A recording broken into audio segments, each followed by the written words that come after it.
Україно, молюся за тебе, як за матір гріховну святу, за блакить твого вічного неба і за ниву твою золоту, за блакить твого вічного неба і за ниву твою золоту.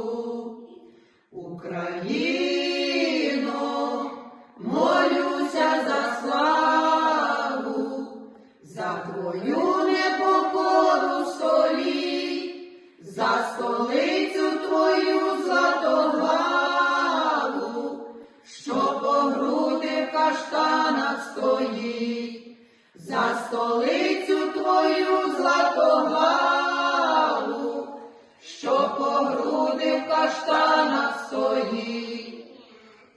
Україно, молюся за мову, за божественну мову твою і за вроду твою калинову, від якої добрішим стаю, і за вроду твою калинову,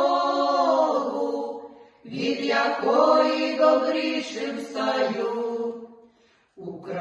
Україно, молюся за пам'ять убієних за волю синів і за тих, що у душах запалять пломінь правди, щоб край заяснів, і за тих, що у душах запалять пломінь правди, щоб край заяснів.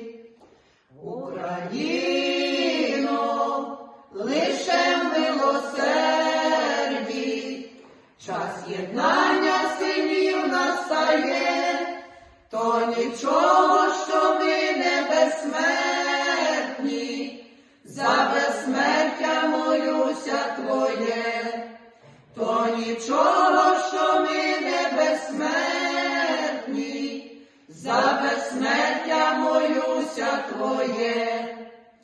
Отче наш, у твоїм часоплині, все минає, ридай, не ридай, прости, Боже, гріхи Україні, і надалі грішити не дай. Прости, Боже, гріхи Україні, і надалі